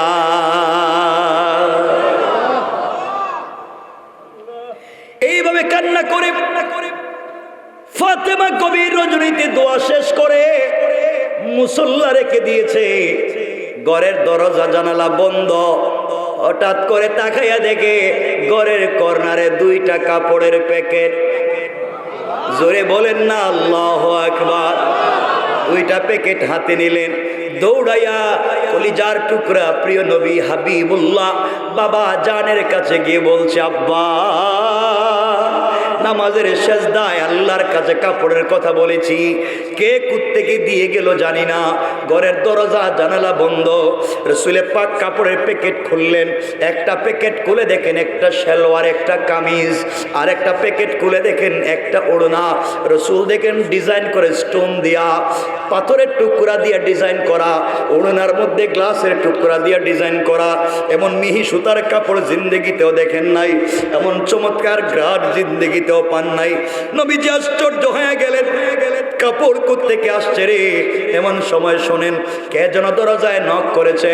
রাসূলে পাক দরজা খুলে দিলেন, জিবরিল আমিন ঘরের ভিতরে প্রবেশ করলেন, ডাক দিয়া বলছেন, ইয়া রাসূলুল্লাহি, ইয়া হাবিবাল্লাহ, আল্লাহর পক্ষ থেকে সালাম গ্রহণ করেন। এমন একটা মেয়েকে খাদিজার গর্ভে আপনার ঔরসী আল্লাহ জন্ম দিছে। আপনার মেয়ে ফাতেমা খেয়ে না খেয়ে ভাঙ্গা ঘরে থেকে আল্লাহর কাছে আজকে একটা কাপড়ের আবদার করেছে, আর আল্লাহ তাআলা আমি জিবরিল আমিনকে দিয়া জান্নাতুল ফিরদাউস থেকে কাপড়ের ব্যবস্থা করে দিয়েছে। নবীজি কতক্ষণ কাঁদলেন, মা মরা মেয়ে কান্না করে ফাতেমাকে বলছেন, মা এই নো কাপড়, ওটা নিয়ে যাও, এই কাপড় পরে তুমি আগামীকালকে ইহুদের মেয়ের বিয়ে বাড়িতে যাইও, পর্দার সাথে যাইও। এখানে 2 ঘন্টার আলোচনা আছে। নবীজি পর্দার সাথে যাইও ফাতেমাকে কেন বললেন? লম্বা আলোচনা, আমরা শুধু সংক্ষেপ করে করে যাইতেছি, বুঝেন নাই? হযরতে ফাতেমা পরের দিন বিয়ে বাড়িতে যাচ্ছেন। একে তো বিশ্ব নবীর মেয়ে, সুন্দর কি কম? কম সুন্দর? আল্লাহ যাকে জান্নাতের নেত্রী বানাতে চায়, আল্লাহ যাকে হাসান হুসাইনের মা বানাতে চায়, আল্লাহ যাকে আলীর স্ত্রী বানাতে চায়, সুন্দর কম? একে তো রসুলের মেয়ে, তার উপরে পড়ছে জান্নাতি পোশাক, মানে সুন্দর আর সুন্দর। আল্লাহু আকবার। হযরতে ফাতেমা ইহুদির মেয়ের বিয়ে বাড়িতে পৌঁছে গেলেন। ঢুকতে দেরি হয়েছে, পুরাটা বাড়ি জান্নাতি কাপড়ের গ্রানে, মেশকে আম্বরের গ্রানে মুখরিত হইয়া জান্নাতি পোশাকের আলোতে পুরাটা বাড়ি যেন আলোকিত হয়ে গিয়েছে। সকল মহিলারা জমা হয়ে বলছে, ফাতেমা, এত সুন্দর পোশাক কোথায় পেয়েছো? এত ডিজাইনের কাপড় কোথায় পেয়েছো? ফাতেমা বললেন, কিনে আনছি। কোথেকে আনছে? মহিলারা চিন্তা করে, কিনে আনছি, এমন দামি কাপড় ডিজাইন করা, কোন মার্কেট থেকে কিনছে? যেই মেয়েটার বিয়ে হওয়ার কথা, এই মেয়েটা আইসা ফাতেমার কাপড়ের দিকে তাকাইয়া বাপরে ডাক দিয়ে বলছে, আব্বা, আজকে বিয়ে করতাম না। তুমি আমারে যে কাপড় দিছো আর ফাতেমা যে কাপড় পরছে, তুমি আমারে যে এটা দিছো, এটা দিয়ে তো ফাতেমার জুতাও মুছা যাবে না। গরিবের মেয়ে যে কাপড় পরছে, হে পোশাক না দিলে আজকে বিয়েই করতাম না। লাগছে নি বেজার? অনেক কাপড় কি পাওয়া যাইব? এই বাড়িতে যে শত শত মহিলার জমা হয়েছে, সব মহিলার ঐক্যবদ্ধ হইয়া বলছে, এই বিয়ে বাড়িতে আজকে এক ফুটা পানিও কেউ পান করতে পারবে না যদি ফাতেমার মতো কাপড় আমাদেরকে না দেও। লাগছে নি বেজাল? কোন পুরুষেরা চিন্তায় পড়ছে এই কাপড় কই পাই। সবাই মিলে ফাতেমের জিগে কোত্থেকে কিনছো? ফাতেমা বলেন মার্কেট থেকে কিনছি। কোন মার্কেট থেকে কিনছো আমাদের কও না। ফাতেমা বলছেন শোনো, আমি যে মার্কেট থেকে কিনছি তোমাদের বাপ দাদা 14 গোষ্ঠীর সম্পত্তি যদি বিক্রি করো, এই মা কাপড় কিনা দূরের কথা মার্কেটও চিনবে না। সুবহানাল্লাহ জোরে বলেন না, আরো জোরে বলেন আল্লাহু আকবার। মহিলাদের জিদ কম না বেশি? দেখছো নি গরিবের মেয়ে আমাদেরকে কি থ্রেড মারে। হ্যাঁ, 3 বেলা 1 বেলা খাবার নাই, আর হে দামি কাপড়টা কই পাইছে? মহিলারা বলছে ফাতেমা বলো, সত্যি বলো, কাপড়টা কই পাইছে? ফাতেমা বলেন কিনে আনছি তো। এই ধরনের কাপড় তো কোনো মার্কেটে দেখলাম না, আমরা তো সব মার্কেট চিনি, এই মার্কেটে দেখলাম না। ফাতেমা বলছেন তোমাদের কেনার তৌফিক নাই, তোমরা বডিতে একটা ঘষা দিয়ে বাড়িতে যাও, আর হে গেরান নিয়ে পুরো জিন্দিগি কাটাইয়া দিও। কারণ তোমরা বাপ দাদার সম্পত্তি বিক্রি করলে আমার শরীরের কাপড়ে যে পাথরের টুকরো আছে সেটাও কিনতে পারবে না। সুবহানাল্লাহ বলেন না। মহিলাদের জিদ কমতেছে না বাড়তেছে? সবাই ধরছে, বলো কাপড়টা কই পাইছো? এবার ফাতেমা বলছেন শোনো, তোমরা বারবার যেহেতু বলতেছো কাপড় কোথায় পেয়েছি, যে দোকান থেকে কাপড় কিনেছি ওই দোকানের নাম হলো জান্নাতুল ফিরদাউস। আর যে মার্কেট থেকে কাপড় কিনেছি ওই মার্কেটের নাম জান্নাত। মহিলারা জান্নাতুল ফিরদাউস জান্নাত, আমাদের তো বিয়ানীবাজারের মার্কেটের নাম সলিমুদ্দিনের মার্কেট, এটা জান্নাতুল ফিরদাউস কই কিতা? এটা তো জিন্দেগি তো শুনলাম না। কয় ফাতেমা মা দোকানটা কই? আমরা তো সব দোকান চিনি, এই দোকানের নাম তো শুনলাম না। আমরা দোকান চিনি, মার্কেট চিনি, মার্কেটের সিফা গল্লিও চিনি, কোন জায়গায় ফুচকা পাওয়া যায়, কোন জায়গায় ছটপটি পাওয়া যায় সেটাও জানি। এমনকি দেখবেন স্বামীর মোবাইল নাম্বার সেভ না থাকলেও দোকানের ম্যানেজারের নাম্বার আছে। ঠিক কিনা জোরে বললেন? সব চিনি, কিন্তু এই দোকান তো চিনলাম না। এই দোকান কেমনে? ফাতেমা বলেন তোমার বাপ দাদাও চিনবে না। মহিলারা বলছে শোনো, দরকার হলে কিডনি বিক্রি করুন, বাপ দাদার সম্পত্তি বিক্রি করুন, এরপরেও এই কাপড় মার্কেট থেকে নিয়ে আসবো। বলো কেমনে যাওয়া যায়? রাস্তাটা কোনটা? ফাতেমা বললেন এই মার্কেটে যাওয়ার রাস্তাও আলাদা, যে কোনো রাস্তা দিয়ে যাওয়া যায় না। এই রাস্তাটা কও না কোন দিকে? ফাতেমা বললেন শোনো, যে দোকান থেকে কিনেছি ওই দোকানের নাম হলো জান্নাতুল ফিরদাউস। যেই মার্কেট থেকে কিনেছি ওই মার্কেটের নাম জান্নাত। আর ওই মার্কেটে যে রাস্তা দিয়ে গিয়েছি ওই রাস্তার নাম হলো ইহদিনাস সিরাতাল মুস্তাকিম। ও মহিলারা, সিরাতে মুস্তাকিম নামক রাস্তা দিয়া যদি চলো, সামনে গেলে জান্নাত নামক মার্কেট পাইবা, ওখানে গেলে জান্নাতুল ফিরদাউস নামক দোকান পাইবা, ওখানে গেলে পরে আমার চাইতে আরো দামি দামি কাপড় পাইবা। সুবহানাল্লাহ জোরে পড়েন। মহিলারা চিন্তা করে এই রাস্তার নাম তো শুনলাম না। ফাতেমা এটা দিয়ে কেমনে যাওয়া যায় একটু বলো না, আমরা ওখানে যেতে চাই, সত্যি বলো না। ফাতেমা বলছেন দূরও সত্য কথা। কি সত্য কথা? আমি কিনে আনি নাই। কিনে আনো নাই দিয়ে তো দামি কাপড় কই পাইছো? আমার সাথে একজনের প্রেম, একজনের ভালোবাসা, হে ভালোবেসে আমার গিফট করছে, গিফট। সুবহানাল্লাহ বললেন না?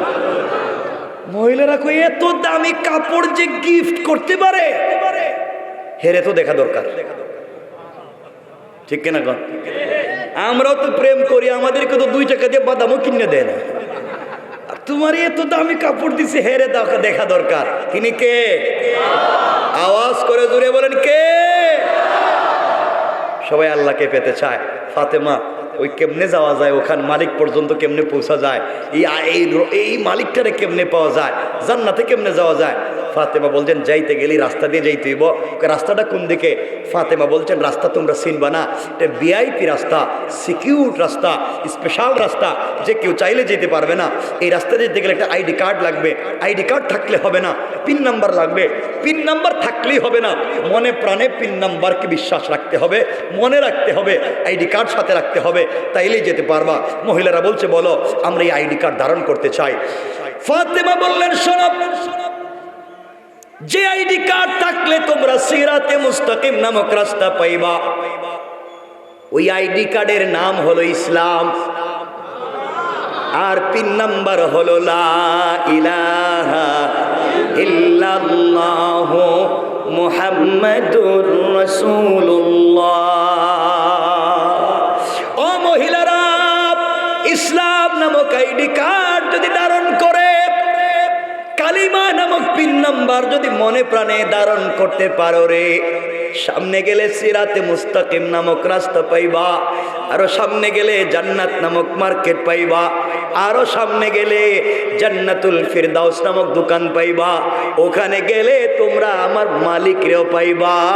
মালিকরে যদি পেয়ে যাও, মালিকের সঙ্গে যদি কারো সম্পর্ক প্রেম হয়ে যায়, আমার মালিক এইভাবে 8-10টা জান্নাতের মালিক বানাইয়া দিতে পারে। মহিলারা বলে ফাতেমা আর কিচ্ছু চাই না, এই মালিক পর্যন্ত যাওয়া লাগবে, এখন বলো আইডি কার্ড কই পাওয়া যায়, পিন নাম্বারটা কই পাওয়া যায়? ফাতেমা বললেন এই মাত্র জায়গায় আইছো, এই আইডি কার্ড তো কোথাও পাওয়া যায় না, এটা তো বিতরণ করেন আমার বাবা। আল্লাহু আকবার। এই পিন নাম্বার তো বিতরণ করে আমার বাবা। আমার বাপ তো আইডি কার্ডের কথাই কয়, এই পিন নাম্বারের কথাই কয়, এই আল্লাহর কথাই কয়, এই জান্নাতের কথাই কয়, কিন্তু তোদের বাপ দাদারা আমার বাপকে দেখতে পারে না, গালিগালাজ করে মারামারি করে, আমার বাপ তো হেটাই কয়। মহিলারা বলছে আমরা হে কালিমা নিতে চাই, এই পিন নাম্বার নিতে চাই, ইসলামক আইডি কার্ড ধারণ করতে চাই। ফাতেমা বললেন এটা নিতে গেলে তো স্বামী স্ত্রীর সম্পর্ক থাকবে না, বাবা ছেলের সম্পর্ক থাকবে না, সব নষ্ট হয়ে যাবে। মহিলারা বলছে দুনিয়ার সকল সম্পর্ককে লাথি মারতে পারি, এই আইডি কার্ড ধারণ করে এই আল্লাহ পর্যন্ত পৌঁছতে চাই। আমার তো সময় শেষ হয়ে গেছে, আর লম্বা করতাম না কিন্তু, না না আরে শোনেন, আমি রেখে দেবো কিন্তু, না 1 মিনিটও না, শোনেন, লম্বা করতাম না, রেখে দেবো। আমি 3:30 হয়ে গেছে কিনা,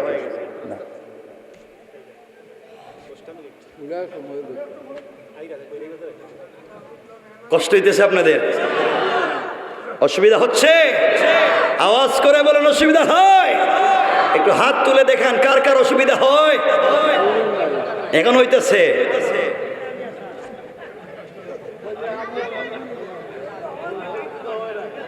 অসুবিধা হয়?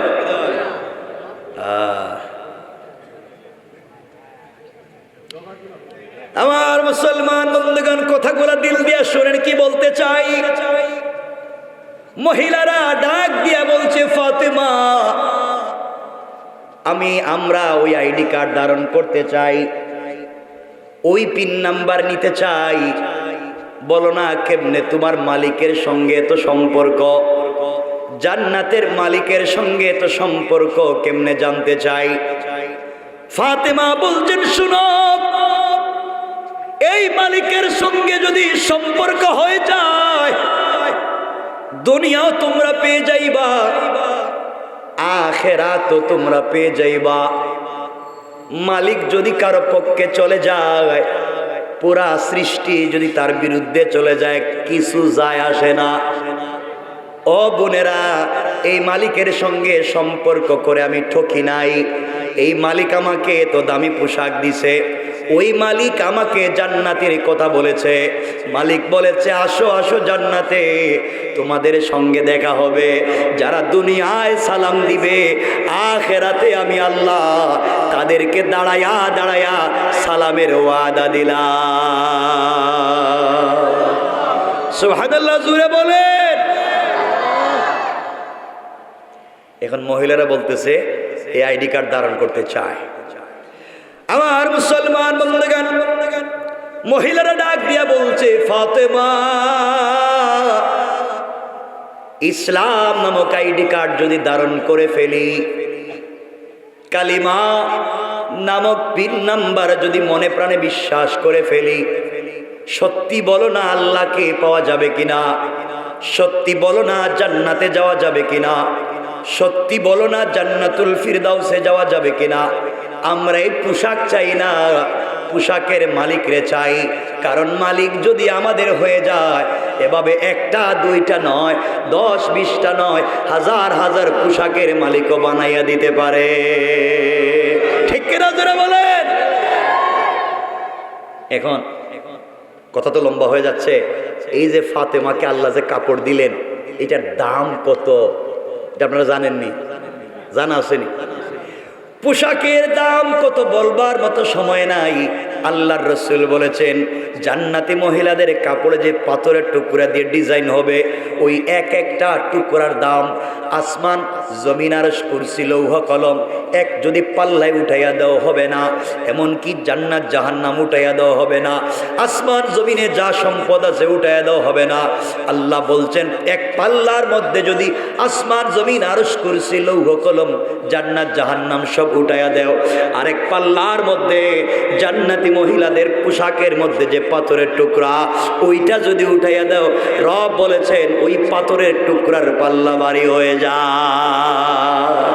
সুবহানাল্লাহ, জুড়ে পড়েন। এই জন্য আমাদেরকে ওই জায়গা পর্যন্ত যাওয়া লাগবে। আল্লাহ রব্বুল ইজ্জত ওয়াল জালাল বলে দিয়েছেন, শোনো রে, ওই জায়গা পর্যন্ত কেমনে যাওয়া যায়। আমার বন্ধুগণ, আমার মুসলমান ভাইরা, কথাগুলা মনোযোগ দিয়ে শুনবেন। মহিলারা বলছে, ফাতেমা আমরা তো ওখানে যেতে চাই, বলো না কেমনে কি করা লাগবে, তাড়াতাড়ি বলো। ফাতেমা বললেন, ওখানে যেতে হলে তোমরা যে এখন বিভিন্ন জায়গায় সেজদা করো, ওগুলা বাদ দিয়ে রবের কদমে সেজদা দেওয়া লাগবে। এরপরে আয়াতে আল্লাহ বলছেন, ওয়াল্লাযীনা ইয়াবিতুনা লিরাব্বিহিম সুজদাও ওয়া কিয়ামা। আল্লাহ রাব্বুল ইজ্জতুল জালাল বলছেন, মুসলমানেরা,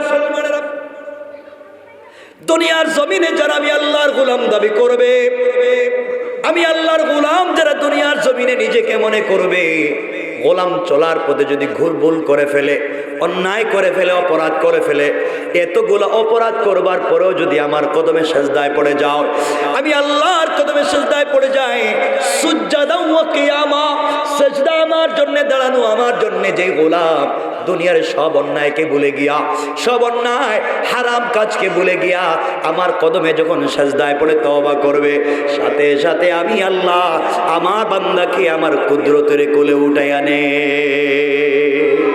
মহিলারা, আমার আল্লাহ বলেছে, তোমরা যত অপরাধ করেছো, তওবা যদি করে সেজদায় পড়ে যাও, রব তোমাদেরকে ক্ষমা করে দিবে। মহিলারা বলছে, ফাতেমা এত অপরাধ করছি, এত নাফরমানি করছি, সারা জিন্দগি তারে গালি দিছি, তার বিরুদ্ধে আরেকজনকে মূর্তির সামনে মাথা নত করছি, পাথরকে সেজদা দিছি, আগুনকে পূজা করছি, তিনি কি আমাদেরকে সত্যি মাফ করে জায়গা দিবেন? সত্যি বলো না, তিনি কি আমাদেরকে সিরাতে মুস্তাকিমে চালাবেন? সত্যি বলো না, তিনি কি আমাদেরকে জান্নাতে জায়গা দিবেন? ফাতেমা জানতে চায়, সত্যি বলো না, জান্নাতুল ফিরদাউসে কি তাকে পাওয়া যায়? আল্লাহ তাআলা এর পরের আয়াতে বলছেন, আমার আলোচ্য আয়াত, আমার আল্লাহ বললেন, ওয়াল্লাযীনা ইয়াকুলুনা রব্বানা সরিফ আন্না আযাব জাহান্নাম ইন্না আযাবাহা কানা গরামা। আল্লাহ রাব্বুল ইজ্জতুল জালাল বলেছেন, গোলাম রে, দুনিয়ার জমিনে যারা আমি আল্লাহর গোলাম দাবি করবে, আশিক রাসূল দাবি করবে, আমি আল্লাহর গোলাম নিজেকে মনে করবে, বান্দারে আমি আল্লাহর গোলামের সাকারাত শুরু হয়ে যাওয়ার আগে, গারগারা শুরু হয়ে যাওয়ার আগে, কবরে চলে যাওয়ার আগে, মালাকুল মউত আজরাইল পৌঁছে যাওয়ার আগে, আমার যে গোলাম গোটা জিন্দেগির অপরাধের জন্য আমার কদমে সেজদায় পড়ে গিয়া চোখের পানি ছেড়ে আমার কাছে তওবা করবে, আল্লাহ রব্বুল ইজ্জত ওয়াল জালাল বলে দিয়েছেন, গোলাম তওবা করতে দেরি হবে। আমার গোলামের গুনাহ যদি 99 বছর 11 মাস 29 দিন নাফরমানি করে, 100 বছরের হায়াতে 99 বছর 11 মাস 29 দিনও যদি নাফরমানি করে, হায়াতে জিন্দেগির বাকি আছে মাত্র 1 দিন অথবা 1 ঘন্টা, এর ভিতরেও যদি বান্দা তওবা করে, আমার আল্লাহ বলেছেন মহিলারা শুনো রে, আল্লাহ বলেছেন তওবা করতে দেরি হবে। আমার আল্লাহ বান্দার পুরা জিন্দেগির গুনাহগুলাকে মাফ করে দিয়া জান্নাতি বলে ফয়সালা করে দিতে আমার আল্লাহর 1 মিনিটও দেরি হবে না। পড়েন সুবহানাল্লাহ, জোরে বলেন আল্লাহু আকবার। ফাতেমা ডাক দিয়ে বলছেন, মহিলারা শোনো, এই মুহূর্তে তোমরা যেই পথে আছো, তোমরা সত্যি যদি কালিমা পড়ে ফেলো, সত্যি যদি ইসলামকে ধারণ করে ফেলো, তোমাদের স্বামীরা তোমাদেরকে ঘরে রাখবে না, তোমাদের বাবারা তোমাদেরকে ঘরে রাখবে না, তোমাদের ভাই বোনেরা তোমাদেরকে বের করে দিবে। তোমরা কি এত নির্যাতন সহ্য করতে পারবা? মহিলারা ডাক দিয়া বলছে, ফাতেমা তুমি না খেয়ে যদি আল্লাহর সঙ্গে এত গভীর সম্পর্ক করতে পারো, তোমার বাপকে তো মারামারির পরেও যদি সেই রবের সাথে সম্পর্ক রাখতে পারে, আমরাও সেই আল্লাহর সাথে সম্পর্ক করে পৃথিবীর সকল নির্যাতন বুক করেও রব জান্নাতুল ফিরদাউসে সেই আল্লাহকে পেতে চাই। আল্লাহু আকবার। মহিলারা বলছে, ফাতেমা আর দেরি করা যায় না, দেরি করতে চাই না, বলো না কেমনে সিরাতে মুস্তাকিমে চলা যায়, বলো না কেমনে জান্নাত নামক মার্কেটে যাওয়া যায়, বলো না কেমনে জান্নাতুল ফিরদাউস নামক দোকানে যাওয়া যায়, বলো না কেমনে সে আল্লাহকে পাওয়া যায়। এবার ফাতেমা বলছেন, তোমাদেরকে কালিমা পড়তে হবে। এই কথা বলতে দেরি হয়েছে, সকল মহিলারা, এই বাড়িতে যত মহিলারা জমা হয়েছে সবাই হাত লম্বা করে দিয়েছে। ফাতেমা, পুরুষেরা আমাদেরকে কি ভাববে জানতে চাই না, কে আমাদেরকে গালি দিবে জানতে চাই না, কে সম্পর্ক রাখবে আর রাখবে না জানতে চাই না, হাত লম্বা করে দাও, আমরা কালিমা পড়তে চাই। এই কথা বলে কেউ বলেছেন 350 জন, কেউ বলেছেন 352 জন, কেউ বলেছেন 470 জন, কেউ বলেছেন 472 জন মহিলা একসাথে ফাতেমার কাপড়ের দিকে তাকাইয়া কালিমা পড়ে মুসলমান হয়ে যায়। সুবহানাল্লাহ, জোরে পড়ে।